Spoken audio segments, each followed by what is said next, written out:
I was 15 years old when the world as I knew it disappeared beneath the canopy of endless green. We had boarded Flight 402 from Manaus to a remote research station deep in the Amazon. Just a routine charter for a handful of students, including me, tagging along on my parents' scientific expedition. The takeoff was smooth, the chatter light, until without warning the engine surged, shuddered, and died. One moment I was leaning forward to read the little safety card in the seat-back pocket. The next, I was hurled against the ceiling as the plane plummeted into the jungle. When I came to, there was only a vast blur of branches ripping past in a crescendo of splintering wood and tearing metal. The impact shook every bone in my body, yet paradoxically, I felt nothing but an eerie calm. I remember my ears imploding with pressure, sound turned to a muted roar as my world spun into darkness. I woke again, lying face down in a mossy pool of water. Rain was falling in heavy sheets, muffled by the thick foliage overhead. My arms and legs ached with every heartbeat, and with immense effort, I rolled onto my back. Around me lay debris, a single shoe, scraps of fabric, my backpack torn open, textbooks soaked and torn. I tried to recall what had happened, but all that came was the sound of the rain and the sharp sting of my leg, where it had snapped against a fallen branch. Panic clawed at me as I tested my limbs. My left leg was twisted unnaturally. The pain was a white-hot lance coursing through my thigh. I knew broken was an understatement. Tears blurred my vision, and for a moment I considered surrendering to the endless drizzle. But then I remembered the others, my classmates, my travel journalist mother, the scientist father I barely knew. I forced myself upright, pressing my hand to the wound as best I could, using the sleeve of my sweater to staunch the bleeding. Around me, the jungle breathed.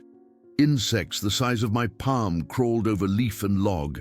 Unseen creatures rustled in the shadows. Every direction looked the same, towering trees, twisted vines, and a carpet of damp decay. I had no compass, no sense of which way led to safety, but I knew staying still meant death. Bleeding and delirious, I crawled downhill, following the sound of water. My mother had always told me that rivers ultimately led to civilization. It was a rule of jungle survival she'd learned long before I was born. The water trickled at first, then swelled into a narrow stream. I leaned against a rock, tasting the cool flow on cracked lips. The water was sweet, pure, nature's first gift. I drank until my stomach protested, then splashed my face in the current. Night fell without warning, swallowing the forest in inky blackness. I couldn't see my hand in front of my face, but I could hear thousands of insects singing in a chorus so fierce it felt like an earthquake. With numb fingers, I lit a tiny fire from smoldering plain wreckage. Just a few sparks, but enough to keep the worst predators at bay. I huddled beside it, clutching my leg, the pain now a dull throb that pulsed with every breath. Sleep came in brief fits. In my dreams, I was back on the plain, the seats swaying beneath me as we tumbled through the sky. Then I'd wake to the smell of damp earth and smoke, and the realization that nothing would be the same again. By dawn, exhaustion had set in. My leg throbbed unbearably, and every movement felt like dragging a boulder, yet hunger was a sharper torment. My backpack was empty. I scanned the edge of the riverbank and noticed something strange.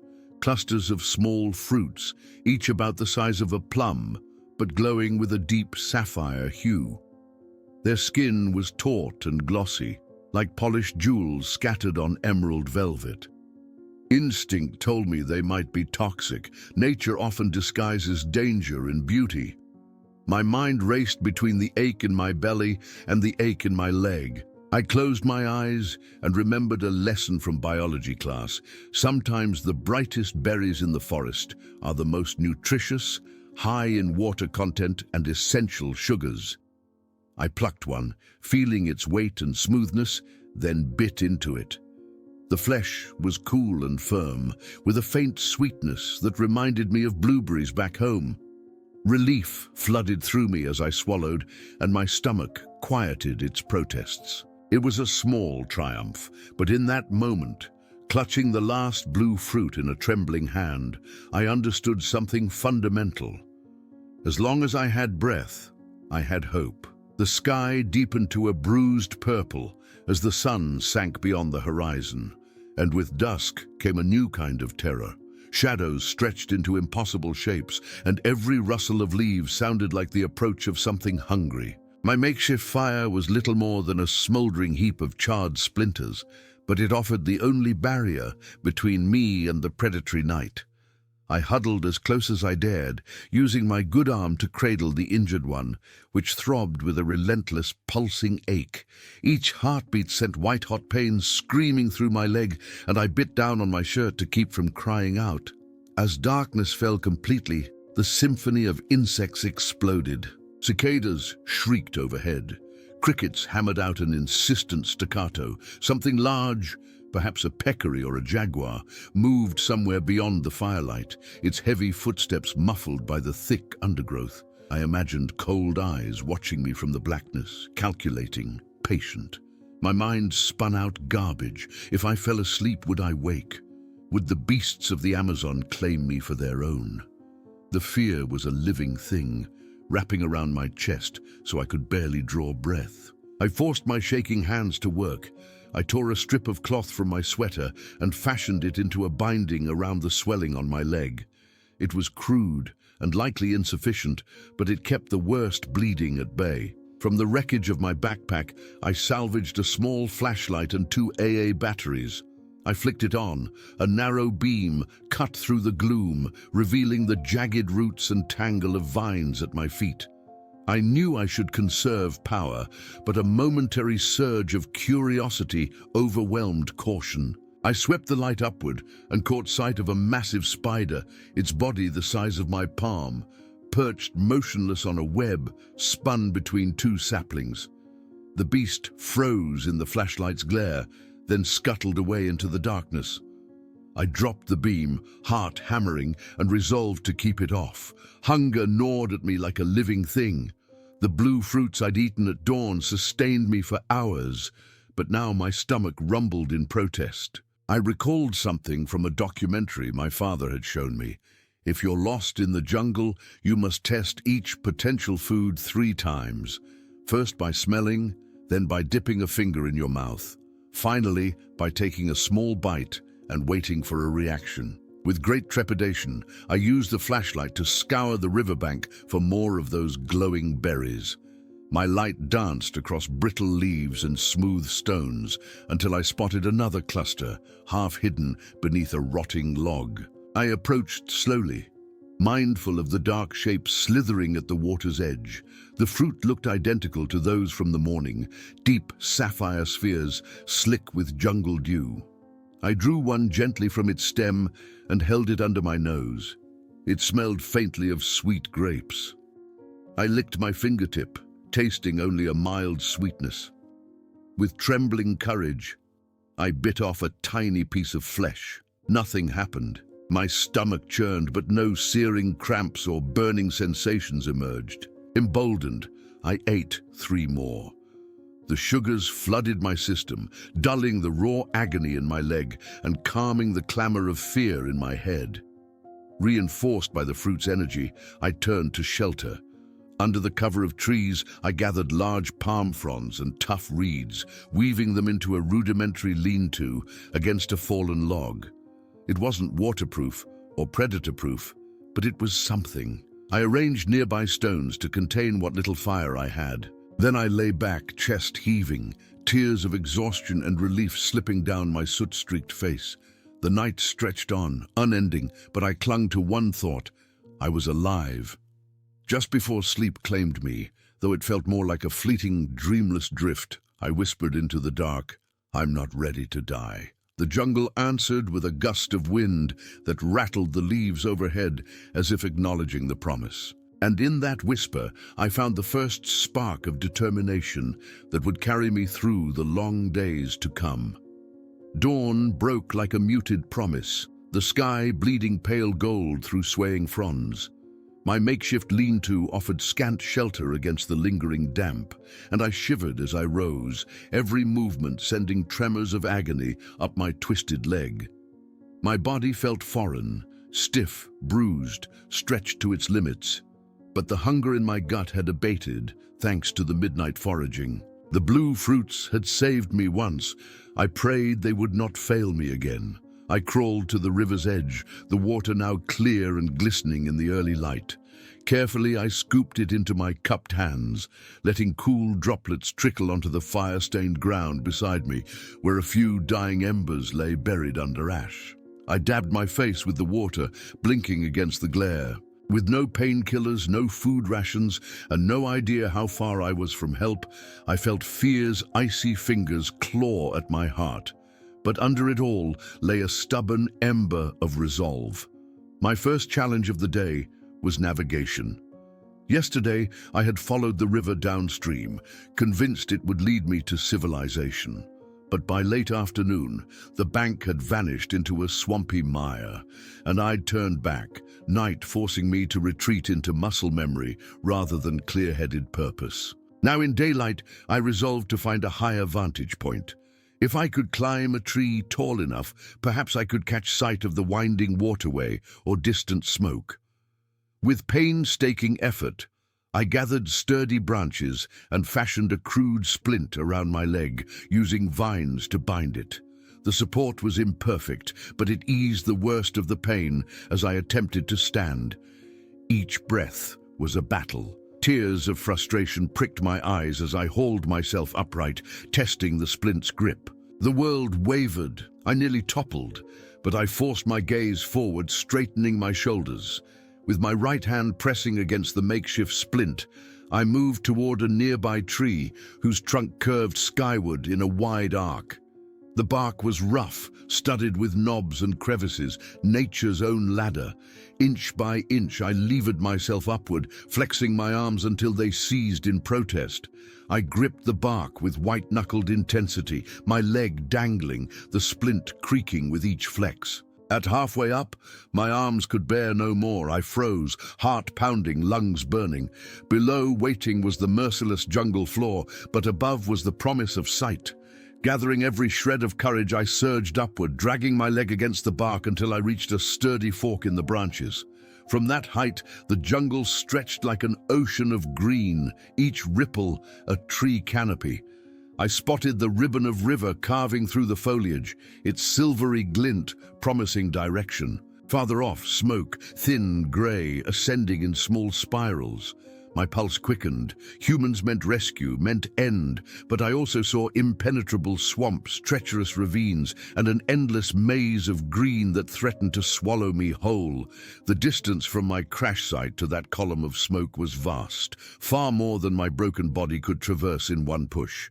Yet knowing others were nearby injected new urgency into my veins. With a deep, ragged breath, I climbed down, every muscle screaming, and tested the riverbank's firmness.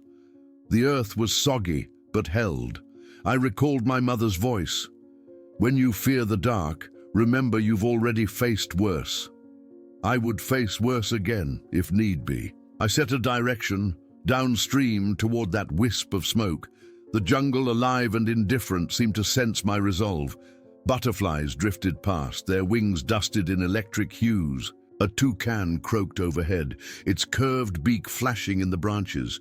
But each beauty hid a peril, venomous snakes that slithered through the leaf litter, spiders that dangled motionless above. I kept my flashlight clipped to my belt, a small defiance against the night, though I hoped I would not need it until after dark. Midday brought discovery, a fallen tree spanning the river like a bridge. My heart leapt.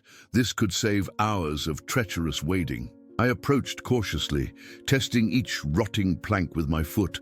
A wrong step would send me into the water, and with one leg rendered useless, swimming could be fatal. I hoisted myself onto the trunk and moved along its length, body pressed low, hands finding balance. The bark crumbled under my weight, but it held. On the far bank, I exhaled a breath I didn't realize I'd been holding. Nutrition remained my constant torment. The blue fruits were my salvation, but their clusters seemed rare. I scoured the riverbanks, but each promising thicket turned barren. As the sun arced westward, I felt my throat constrict with thirst. Then, nestled under a broad-leafed fern, I spotted a cluster of small, bulbous pods, yellow, speckled with brown. I remembered another lesson. Mature seeds often offered sustenance, but the jungle's warnings ran deep in my mind. I traced the seeds' history. Birds ate them without harm. Monkeys cracked them and gnawed the centers. With trepidation, I cracked one between stones, revealing a white kernel. It smelled faintly nutty. I pricked a corner with a stick. No burning. Gingerly, I tasted. Soft, oily, bland. It was enough. I consumed them slowly, trading between seeds and sips of river water, feeling the oils coat my insides, a balm against hunger. By late afternoon, exhaustion enveloped me.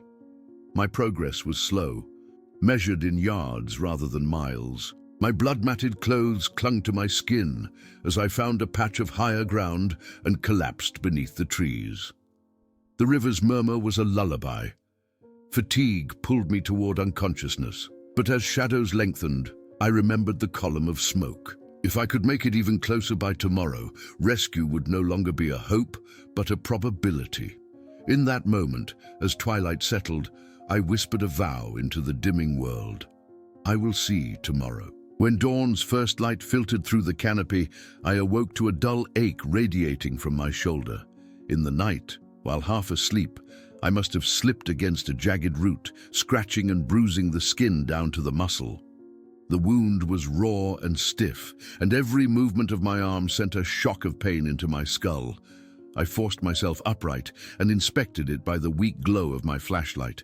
A $half-dollar-sized gouge crisscrossed by fine, angry lines of broken skin. Infection was a looming threat. I tore a strip from the bottom of my t-shirt, cleaned the wound as best I could with river water, and bound it tightly. My clothing, soaked through and hardened by sweat, chafed with every shift of my weight. Yet, I dared not linger. The column of smoke swirled higher in the distance, a beacon of hope. I knew my window to reach it before nightfall was closing fast. By mid-morning, the river had narrowed into a shallow stream. I followed its winding course, splashing through ankle-deep water. Heat built under the trees, and humidity clung to my skin like a second suffocating layer. My makeshift splint, once snug, had loosened with the day's sweat, and the bones in my leg rattled painfully with each step. At times I had to stop and rebind it, hands slick with dirt and blood. Around noon the forest seemed to shift. I entered a clearing ringed by bamboo stands, their tall stalks whispering secrets in the breeze. It was there I met my first human presence since the crash. A young man, perhaps in his early 20s, seated beside a collapsed tent. His clothes were torn, his skin caked in grime.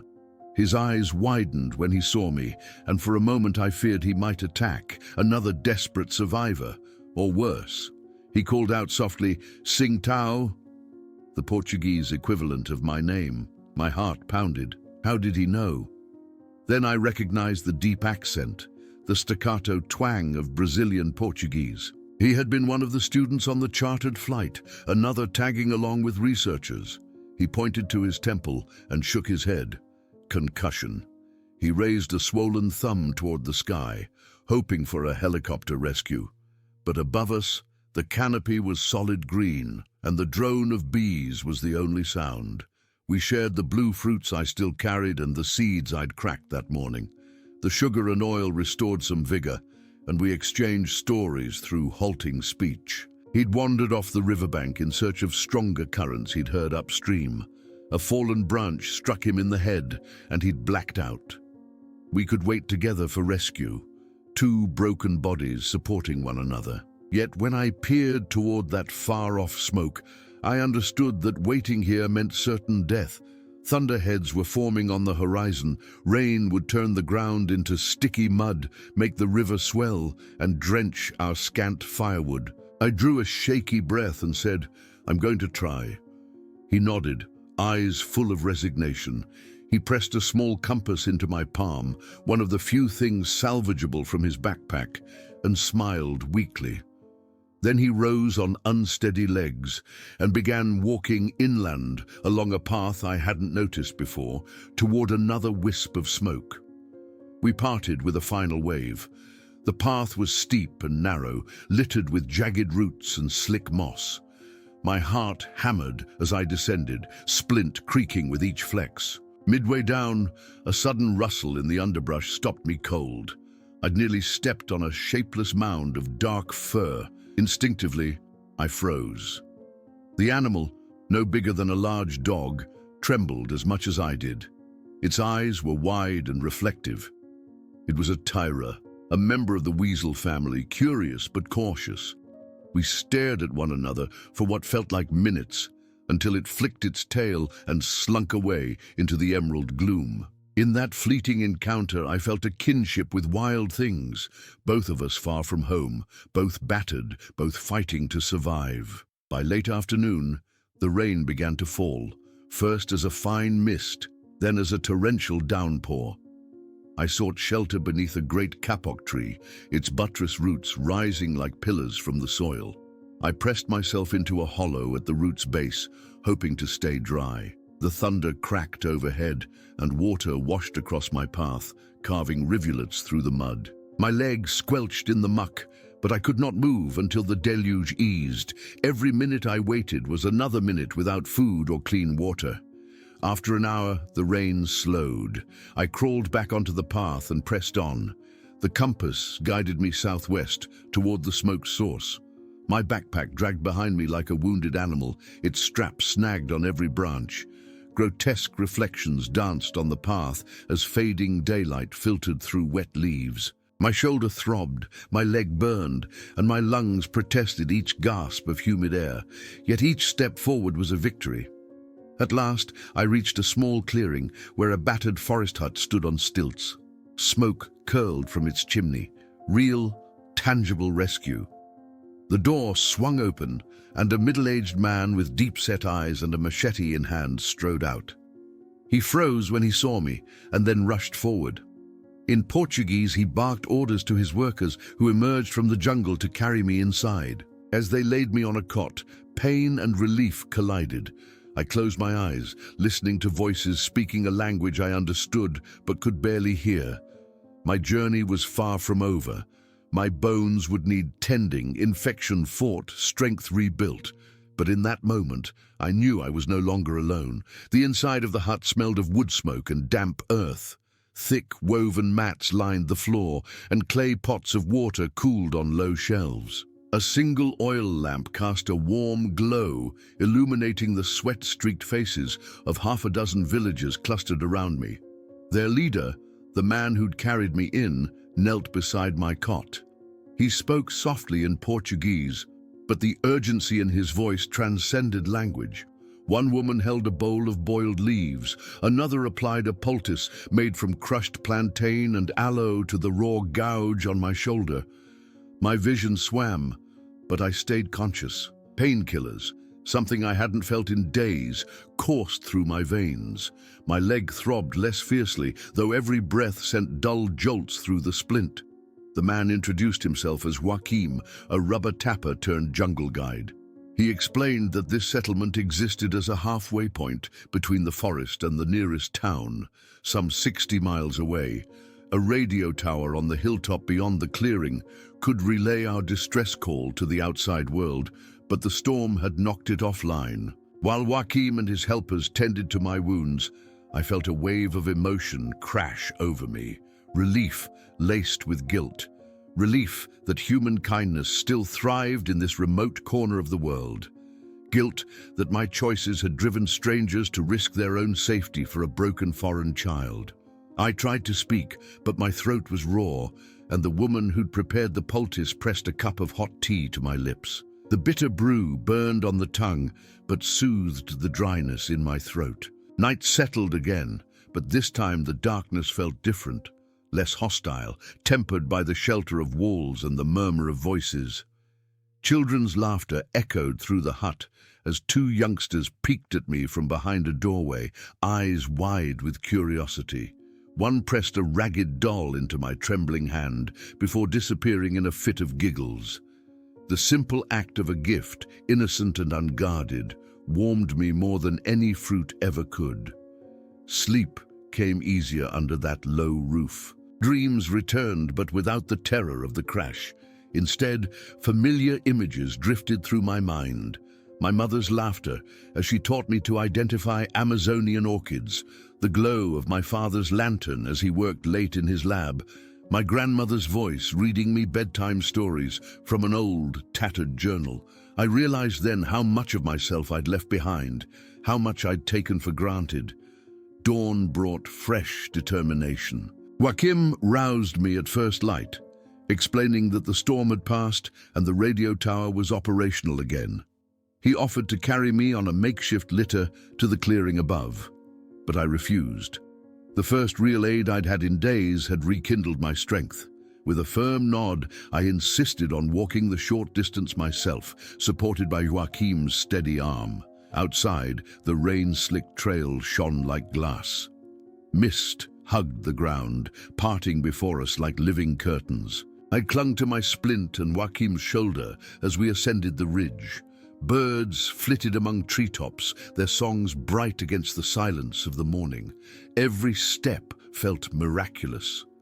I paused to catch my breath, taking in the expanse of green valley below.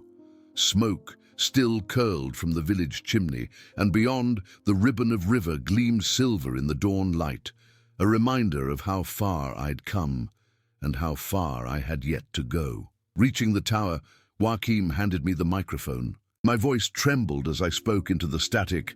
"Mayday, Mayday, this is Flight 402 survivor, initial I, Yates. I'm alive.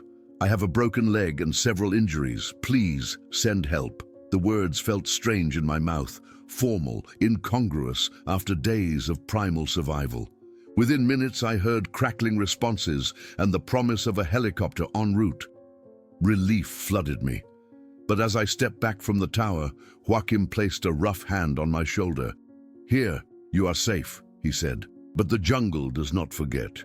It takes and it teaches. You must remember what it gave you and what it asked in return." His words settled around me like solemn prayer. I realized that, despite the rescue soon to come, my journey was not only about survival of the body, but survival of the spirit.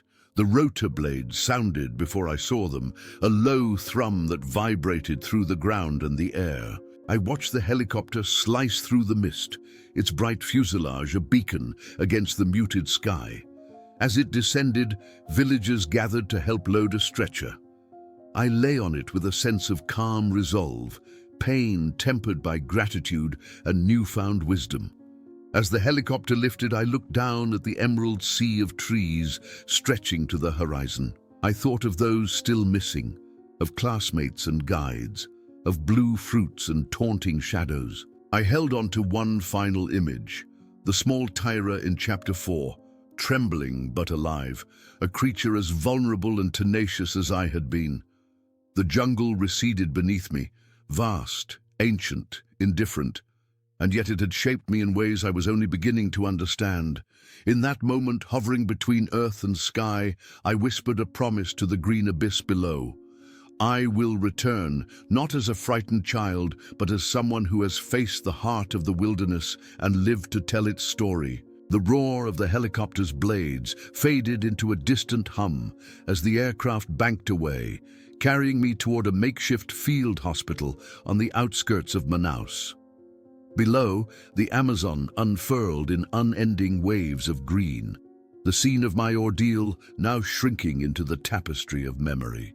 Despite the relief swelling in my chest, each breath reminded me of the pain still coiled in my leg and shoulder. My mind drifted back to the village. Joachim's steady eyes, the children's laughter, the way the jungle sheltered and challenged me in equal measure. Inside the field hospital, a collection of canvas tents and wooden beds, I was transferred to a narrow cot. Medics moved with practiced urgency, splinting my leg in a proper cast, administering IV fluids, and cleaning the old wounds. The sting of antiseptic filled the air, mingling with the distant calls of wounded soldiers and displaced villagers. I closed my eyes, letting the sensations wash over me. The press of cool air conditioning, the metallic click of medical instruments, the gentle hiss of oxygen. When I woke, the sun was high overhead. A nurse adjusted my IV drip and offered me a small cup of rice porridge. I sipped slowly, each spoonful a reminder of home comforts I'd long taken for granted. The cast on my leg felt heavy, an uncomfortable barrier between me and the world I so desperately wanted to rejoin. Yet with it came a promise. My body, though broken, was being mended. Over the next several days, I drifted in and out of sleep, painkillers weaving dreams that melded jungle shadows with hospital corridors. Visitors came and went, my mother's tearful embrace, my father's quiet knots of guilt and relief, classmates with haunted eyes and wrapped limbs. Every reunion was bittersweet, joy laced with the memory of loss. Of the 12 on that flight, only 7 had reached the village. 1 had succumbed in the wreck, and 4 remained unaccounted for in the vast green labyrinth. Through whispered updates and sporadic radio checks, we learned that search parties had discovered more wreckage and bodies far downstream near an old logging camp. Each report tightened the knot in my stomach, a reminder that my survival was a thread of fortune in a tapestry torn apart by tragedy. I honored the memories of the lost by whispering their names in the quiet hours: Maria, Luis, Helena, Diego. In those moments, I felt the jungle's echo of grief and resilience. By my 10th day in the hospital, the worst of the infections had receded.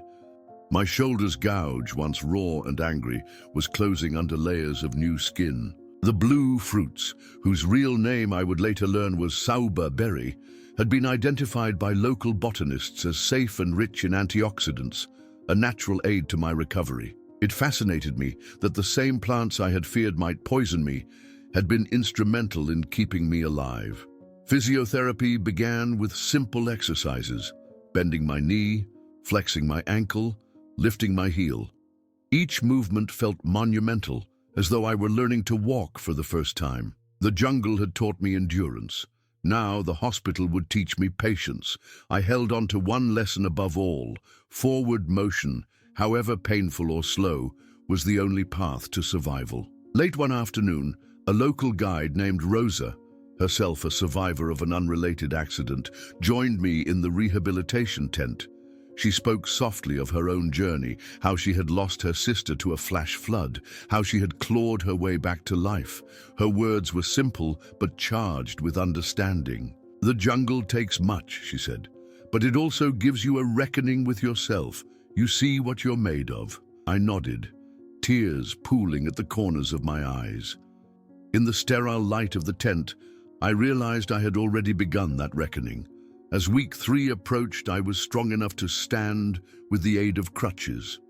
The first steps were the hardest. My leg wobbled beneath me, muscles unaccustomed to weight. But each tap-tap of the crutch on the tiled floor was a victory, a defiance of the jungle's claim and the hospital's confinement. I practiced walking in loops around the tent, breath ragged, heart pounding, until I could make it 10 meters without collapse. By the end of chapter 6, I had come to understand that survival was never a single moment of triumph, but a series of small victories.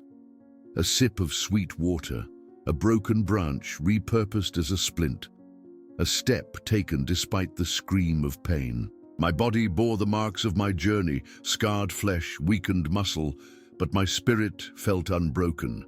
The road home would be long, full recovery still lay ahead. Yet each rung of that road was paved with determination, hope, and the lessons of the jungle. The wheels of the chartered jet touched down on American soil with a gentle shudder that felt almost alien after the raw turbulence of the Amazon. I stared out the cabin window at the sprawling tarmac beneath a coral-tinged sky, softer, tamer than the living canopy that had both nearly destroyed me and ultimately saved me. Around me, fellow passengers stirred in their seats, oblivious to how hard I'd clawed just to board this plane.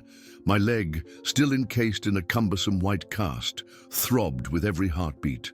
My shoulder bore a faint ache beneath layers of fresh bandages. I closed my eyes and remembered the jungle's roar, its predatory hush, its mosaic of terror and wonder. Exiting the aircraft, I squinted against bright lights and the crisp evening air. A small group had gathered at the terminal gates. My mother, her hair pulled back in a tight bun, eyes red-rimmed but brimming with relief. My father, shoulders hunched as if carrying the weight of every nightmare he'd lived through these past weeks. And scattered behind them, familiar faces, friends, distant relatives, reporters clutching microphones. The roar of applause and shouts of, "You made it," felt surreal, like the echo of another person's life. I limped forward, supported by a pair of shiny metal crutches that clicked against the linoleum floor. Each step reverberated up my spine with the memory of splinters and stones and raging currents. My mother's arms closed around me before I could reach for her, her embrace a tether to a world I'd feared lost forever. My father knelt to adjust the sling under my injured arm, his hands gentle yet trembling. I realized then that the jungle had not just tested my body, it had hammered home how entwined we are with those we love. The drive home unfolded in a blur of streetlights and passing cars. Inside our suburban neighborhood, lawns lay neatly trimmed, houses identical in their familiarity. I scanned the windows, their warm glow promising safety, but also reminding me how far removed this world felt from the one where survival meant rivers and fruit and the creak of giant tree roots. My bedroom door opened to reveal my cat, Luna, her fur bristling as she hissed at my unfamiliar gate. I smiled through the weariness, grateful for such small absurdities of normal life. Over the next days, routine settled over me like a well-worn coat. Hospital visits gave way to physical therapy sessions in a sterile gym with polished floors and padded machines. My therapist, a tall woman named Danielle, guided me through slow, methodical exercises, sliding my heel along a rail, pressing my foot into resistance bands, bending my knee against gravity. Each motion reignited the dull ache, the phantom barbs of the jungle still embedded in my muscles. But with each incremental improvement, 10 more degrees of bend, 3 more pounds of pressure, I felt the ghost of that wilderness recede.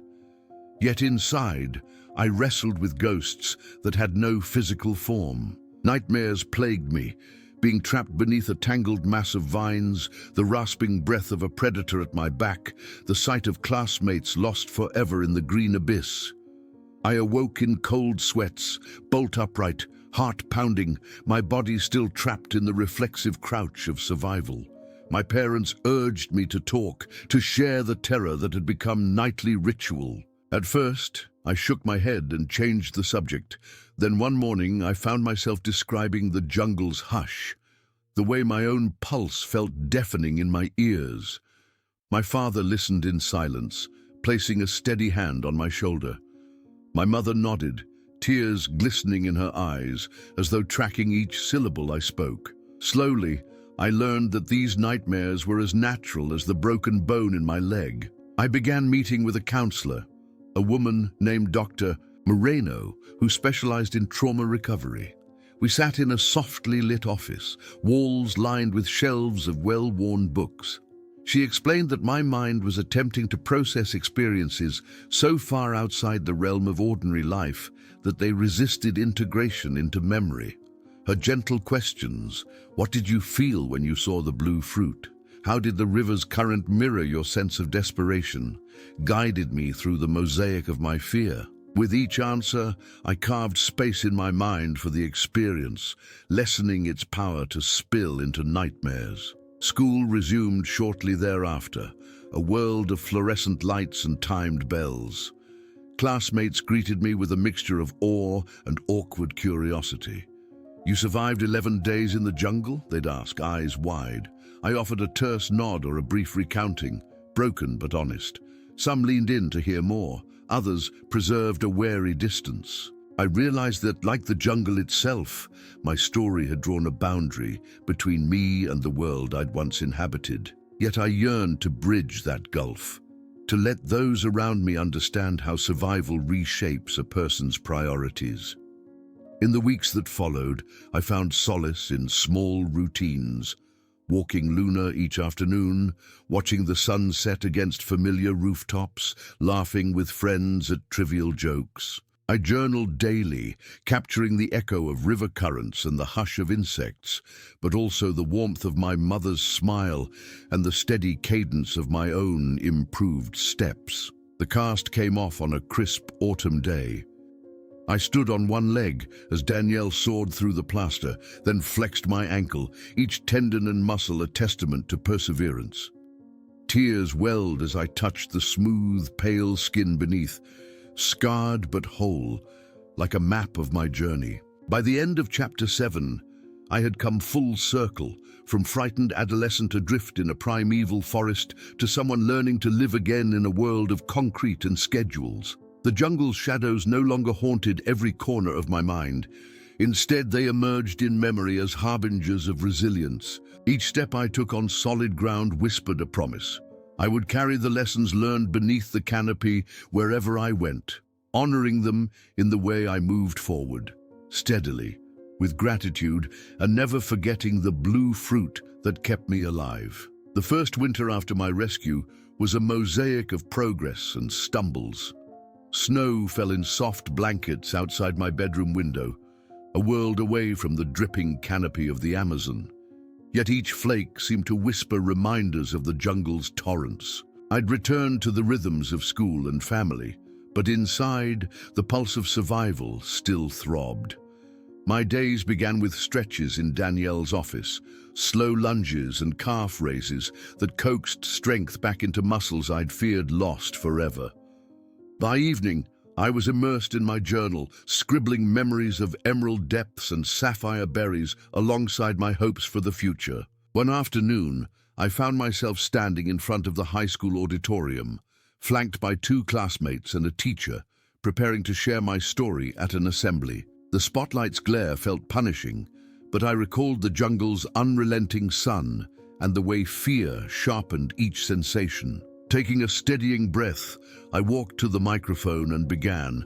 11 days in the jungle taught me that hope is a choice made in the darkest moments. My voice wavered at first, but as I described the river's cold grace and the first taste of that blue fruit, I felt the familiar ember of resolve kindle within me. When I finished, the auditorium was silent for a heartbeat, then erupted into applause. It wasn't relief they cheered, but the triumph of the human spirit in the face of the unimaginable. That evening, alone in my room, I realized my story could serve others. I reached out to a local youth group that organized wilderness survival workshops, volunteering to speak alongside guides and medics. Standing before teenagers, I demonstrated how to fashion a splint from fallen branches, how to test unknown fruits safely, and why mental fortitude mattered as much as physical strength. Their questions: could you forgive the jungle for what it almost did to you? How did you push through when every part of you wanted to give up? Forced me to examine my own motivations. I realized that forgiveness and perseverance were not destinations, but ongoing practices, as vital on a stage under bright lights as they had been on the riverbank beneath a shattered plain. Winter thawed into spring, and with longer days came the chance to revisit the place where my ordeal had begun. My parents and I booked seats on a small charter flight bound for Manaus, then arranged passage upriver to the crash site. As the boat cut through murky water, I felt my chest tighten. Anticipation mingled with fear. Would the jungle have changed? Would memories swell into unbearable grief? When we finally disembarked on the same bank where I'd first gasped for breath, the forest seemed both familiar and foreign. Vines that had sheltered me now draped overhead in new patterns. The river's course had shifted with seasonal floods. The muddy bank where I'd stumbled lay half eroded and reformed. We hiked upstream toward the crash site, where skeletal fuselage still protruded from the earth like a rusted relic. My boots crunched over broken glass and twisted metal. My heart pounded not with fear, but with reverence. I circled the wreckage, touching the cold steel, imagining the terror and courage of those final moments. Among the wreckage, I found a single blue fruit lodged in a crevice, preserved in the shade and moisture. My fingers trembled as I held it, recalling its life-saving sweetness and the choice it represented, to embrace life despite all evidence to the contrary. That night, camped beneath the stars, I lit a small fire with the same technique I'd used in Chapter 2. The flickering flames danced across my companions' faces, my parents, 2 guides, and a local medic named Dr. Silva, who'd treated me in Manaus. I told them about the Terra, about Joachim's words, about the way the jungle asked for sacrifice and gave back transformation. Then I passed around small cups of tea brewed from dried sauber berries, an homage to the fruit that had carried me through. We drank in silence, the crackle of the fire and the chorus of nocturnal insects weaving a bridge between past and present. Returning home, I carried more than scars and souvenirs. I carried a mission.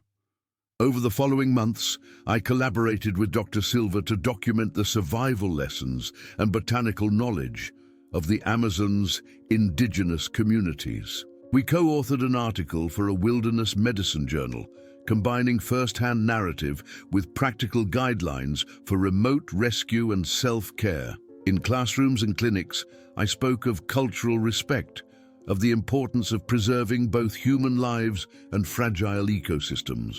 My voice, once silenced by fear, now resonated with purpose and direction. By the end of Chapter 8, I understood that survival is not simply resisting death. It is committing to a life informed by experience, a life that honors gratitude as much as grit. The jungle had been my crucible, forging strengths I never knew I possessed and exposing vulnerabilities I had long ignored. In returning to its edge, I found closure not in forgetting the ordeal, but in integrating its lessons into my every step. On the riverbank, in the hospital, on the stage, and in the quiet corners of home. I awoke that morning to the smell of fresh coffee drifting through the open window of my study. The scent, a far cry from the damp earth and birch smoke I'd learned to associate with survival. Outside, robin's song filtered through budding branches. Inside, my laptop screen glowed with draft revisions of the article I'd co-authored. Yet even in this comfortable space, my mind drifted back to the Amazon, to the way sunlight filtered through lacy leaves in shifting patterns, to the low roar of hidden rivers, to the ache of muscles long unused to such relentless challenge. My phone buzzed with a text from Dr. Silva. "Remember the workshop next week? We need those survival notes." I paused, recalling how the sauber berry tea had soothed my throat around that campfire. In the wild, knowledge passed mouth to ear. Here, it flowed through fiber optic cables and emails. I saved my article, then opened a new document entitled Workshop Jungle Survival Essentials, ready to distill months of learning into clear, actionable points. But teaching felt different than living. When I coded the steps, identify water sources, test fruits, build splints, I felt a pang of distance. These were the actions that had saved me, tethered me to hope. Yet, in my cozy office, they felt like instructions for a story rather than a roadmap for my own body's resurgence. I leaned back, closed my eyes, and heard again the jungle's chorus, cicadas droning like distant engines, a troop of capuchin monkeys chattering overhead, the deep thrumming of beetles beneath fallen logs. That evening, I decided to ground my workshop in memory. I dug out the small canvas bag that had held my meager supplies during those 11 days. Inside lay the battered compass from Chapter 4, the tarnished flashlight, and a single dried sauber berry preserved against time. Holding that berry between my fingers, I felt the weight of every step I'd taken, each one a testament to resilience and choice. I realized then that my teaching needed more than clinical bullet points. It needed story. At the workshop the following Saturday, I stood before a semicircle of expectant faces, medical students, guide trainees, and volunteer first responders. I began not with a bullet list, but with a single phrase. 11 days without rescue taught me that fear is a tool, one we can turn for clarity if we wield it without panic. As I spoke, I passed the dried berry around. Each person held it, felt its smooth resilience, and listened as I recounted how its sweetness had rekindled my will to live. We moved through practical exercises, knot tying to secure a splint, layered shelter construction with tarps and local foliage, methods for signaling rescue teams with mirrors and smoke.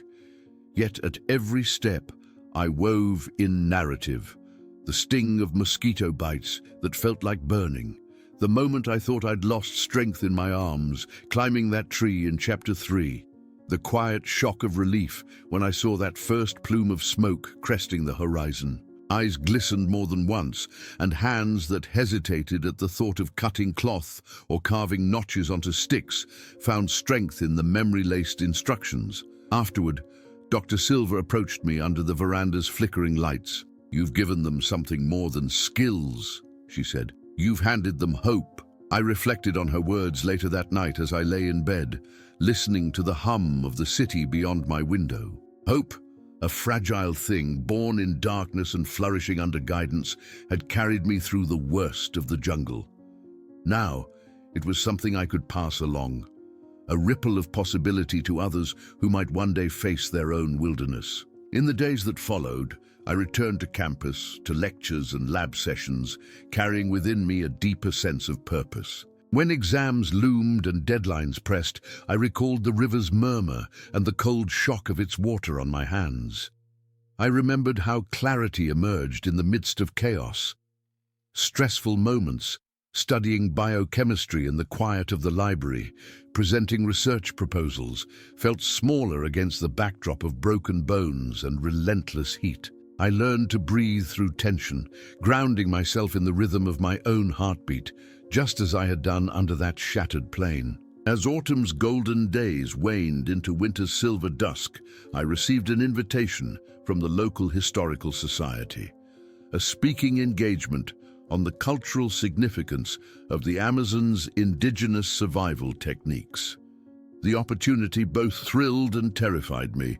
Public speaking no longer held the paralyzing fear it once did.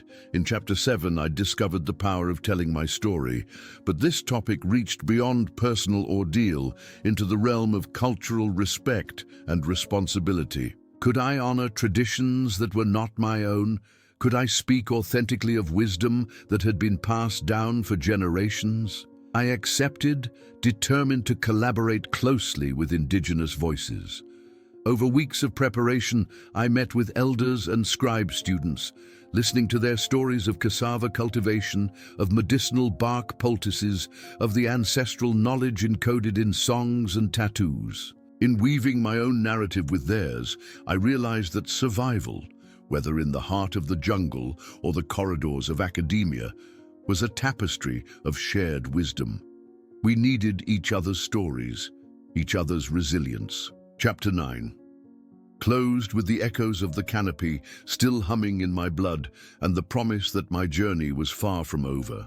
In every lecture hall, every workshop, and every quiet moment of self-reflection, I carried with me the lessons of fear and hope, the taste of sapphire fruit, and the knowledge that survival is not a solitary feat, but a communal act of remembrance and renewal. The first time I closed my eyes after returning home, I saw the jungle, not in fleeting dreams, but in vivid clarity. The way sunlight poured through the dense canopy like molten gold, the hiss of insects forming a living wall of sound, the taste of clay-laced water on my tongue. Awakening in my own bed, sheets crisp and unfamiliar, I felt both relief and loss, as though I'd stepped from one world into another, carrying in my mind echoes of a place that no longer existed exactly as I remembered it. In the weeks following my return, I found myself pulled between two realities. Daylight hours were filled with therapy, schoolwork, and family obligations. Evenings, however, belonged to memory.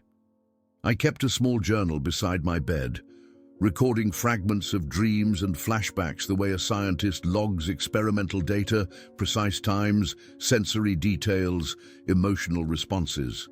One entry read, 3:14 a.m., dream, tangled vines pulling me downward. Heart rate soared to 132 BPM upon waking. I lay motionless for 5 minutes before breathing slowed. Tracking these episodes helped me feel a measure of control, turning involuntary terrors into data I could analyze rather than threats I had to simply endure. Yet data alone could not convey the emotional toll. In therapy, Dr. Moreno encouraged me to externalize my memories, to let them live on paper or in conversation, so they would lose their power to ambush me unawares. I began carving small wooden tokens in my garage, a miniature machete, a tiny compass, a stylized berry the size of a marble. Each night, I held one of these tokens, speaking aloud the scene it represented. This compass guided me toward rescue in Chapter 4. I felt hope when the needle steadied. The act of acknowledging my fears, naming them, and then laying them aside felt strangely liberating, like exhaling after hours spent holding my breath beneath the river's surface. On a crisp morning in February, I received an email from a filmmaker interested in adapting my story into a documentary. Her subject line read, "Transforming Survival into Inspiration." I stared at the screen, imagining my 11 harrowing days laid bare on camera, every wound and tear displayed for audiences worldwide. Part of me recoiled at the thought of reliving the ordeal for the sake of storytelling. Another part recognized the opportunity to share the deeper lessons I'd learned about resilience, empathy, and the interconnectedness of humanity and nature. After careful reflection and consultation with my family and Dr. Moreno, I agreed to meet her. We convened in a sunlit cafe where I recounted the crash site, the village hut, the hospital corridors, and the long path to healing. She asked the kind of questions that stirred old embers of fear. How did you feel the moment you saw that first plume of smoke? And also ones that illuminated the light I had discovered within darkness. What changed in you after sharing your story at that school assembly? By the time I left, I realized that my narrative was not simply about surviving 11 days in the jungle. It was about the choices we make when faced with dire circumstances, the compassion of strangers, and the possibility of transformation through adversity. In the days that followed, I felt a renewed sense of purpose. I scheduled interviews with the classmates I'd found in the jungle, the villagers who'd saved me, and the medics who'd tended to my wounds. I traveled back to Manaus to film scenes at the field hospital, capturing the soft-spoken determination in the nurses' eyes as they cleaned wounds and prepared IV lines. I shot footage of the Amazon at dawn, the mist rising in tendrils over still waters, hinting at the primeval world that had tested me so fiercely. But amid the excitement of production, my nightmares returned with fresh intensity.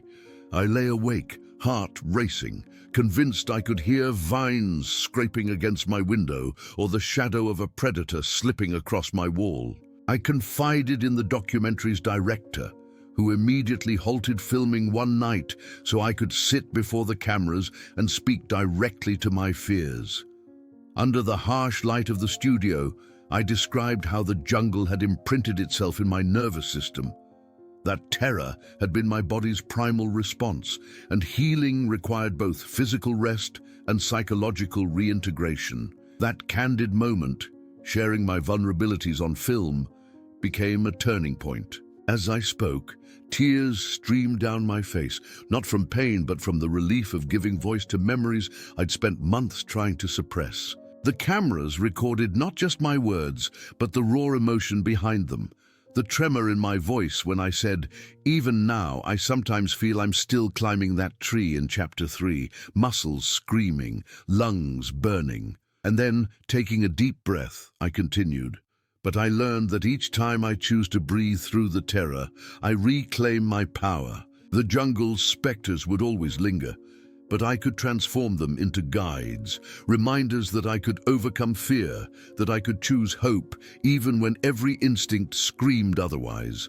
And as the documentary crew packed up their cameras for the night, I realized that my story was evolving from a solitary struggle for survival into a universal testament to resilience, a beacon that could illuminate the darkest paths for others. The months following the documentary shoot were a whirlwind of travel, presentations, and unexpected opportunities.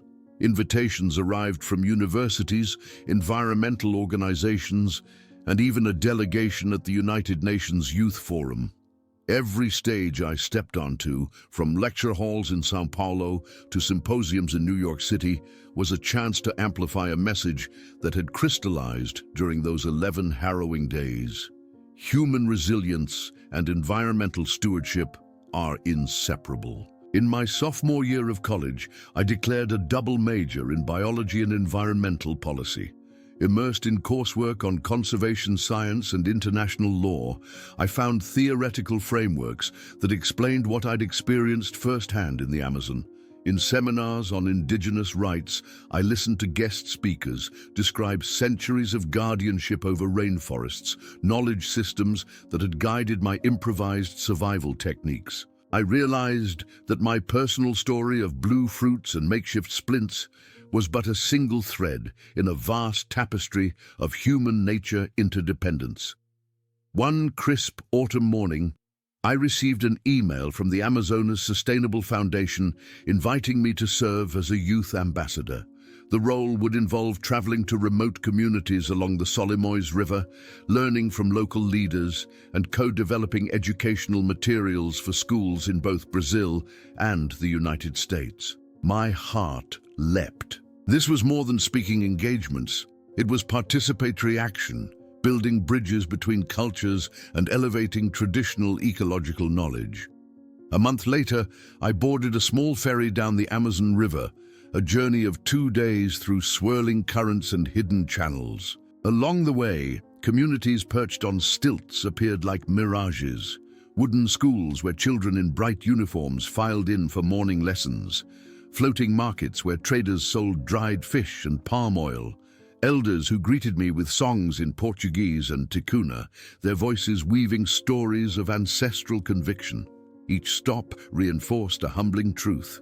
I was a guest in their homeland, and their wisdom was the bedrock of rainforest survival. In one village, I sat with a matriarch named Dona Maria on the shaded porch of her bamboo home. She shared the ritual of harvesting and preparing acai berries, not only as nourishment, but as a symbol of communal care. "We gather together," she said, "for the trees are our mothers, and we must listen to their whispers." I realized that the blue sauber berries which had saved me were part of a wider pharmacopoeia, beckoning me to delve deeper into ethnobotany. Back home, I collaborated with my university's biology department to launch a pilot program, Seeds of Knowledge. Partnering with Ticuna students I'd met in Brazil, we created bilingual lesson plans that introduced elementary schoolers to rainforest ecology, traditional medicine, and simple survival skills, like identifying clean water sources and understanding the importance of habitat conservation. I led video calls from my dorm room, guiding small groups as they built model shelters from recycled materials and sampled safe wild fruits we'd sourced ethically through botanical gardens. Simultaneously, I continued sharing my story in diverse forums, TEDx events, National Geographic panels, and fundraising galas for reforestation projects. Each talk was different. In some, I emphasized the psychological facets of survival, how mental flexibility and purpose can sustain us through dire straits.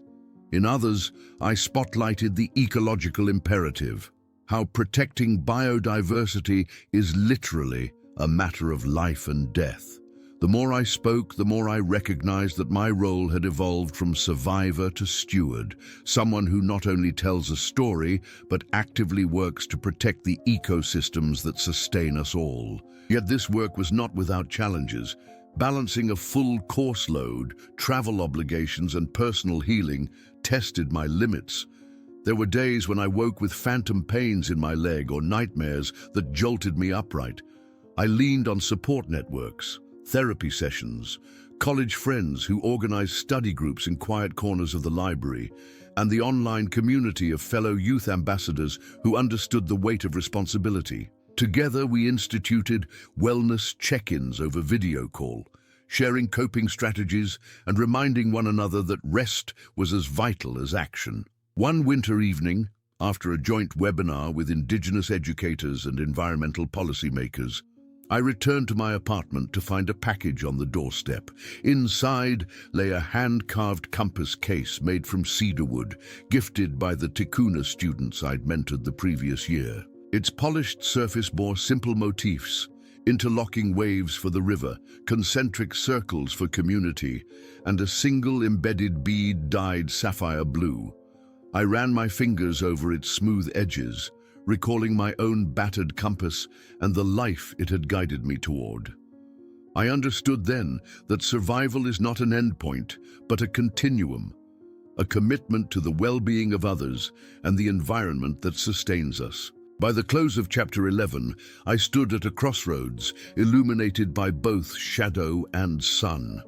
My body had healed enough to hike short trails, to paddle canoes in campus lakes, and to stand confidently on stage. My mind had integrated the trauma into a narrative of growth rather than loss, and my spirit had embraced a mission: to honor the lessons of the jungle by championing the rights of communities who protect it, and by inspiring others, individuals like those college students in their dorm rooms, to see their own potential for resilience and stewardship. The morning sun glinted off the campus lake as I laced up my hiking boots, a gesture so ordinary it felt almost sacred after months of recovery and advocacy work. My leg, once encased in splints and scar tissue, now carried me steadily over uneven ground. Each footfall was a quiet testament to the journey that had brought me here, from the broken fuselage in the Amazon to the lecture halls of my university, from raw survival to conscious stewardship. Today's hike wasn't just for exercise, it was a pilgrimage of sorts. A small group of classmates and I were retracing a local nature trail, mapping each plant and animal sighting in the spirit of the Seeds of Knowledge program we'd co-created. As we paused by a stand of young oak saplings, I knelt to examine the glossy leaves, thinking of the suba berries that had once saved my life. I pressed a fingertip to a leaf's edge, marveling at how resilience manifests in both flora and human spirit. Our group had grown into a community: biology majors, theater students, international relations scholars, united by the belief that personal experience can fuel meaningful change. We recorded notes on soil moisture, sketched the wings of a passing dragonfly, and discussed how indigenous agricultural practices could inform sustainable campus gardens. Each contribution felt like a tribute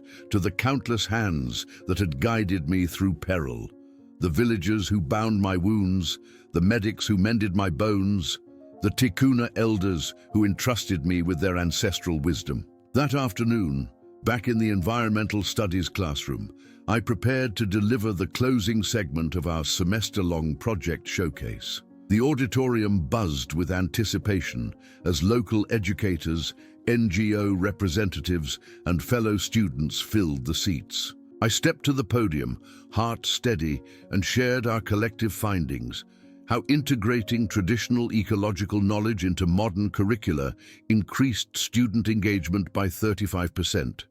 How small-scale community gardens improved food security in underserved neighborhoods, and how our Seeds of Knowledge toolkit had been downloaded over 5,000 times by educators worldwide. Then I spoke of survival, my personal story distilled into a message of empowerment.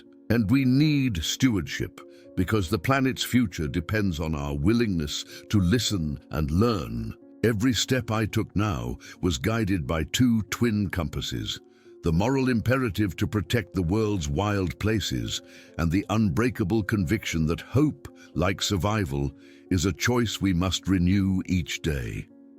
As the auditorium lights dimmed and colleagues gathered for conversation, I slipped outside to the campus lawn. The evening breeze carried the scent of damp earth and freshly turned soil from nearby greenhouses. I closed my eyes and breathed deeply, letting memory and promise merge into a single breath. In that moment, I understood that true survival isn't merely enduring hardship, it's transforming it into purpose. My journey had begun with a shattered plane and a handful of blueberries. It would continue through every classroom, every forest trail, and every heart willing to listen. I was no longer merely a survivor. I was a steward, a storyteller, and a spark of hope. And as I opened my eyes to the darkening sky, I whispered, "Let this be the dawn of something greater than myself."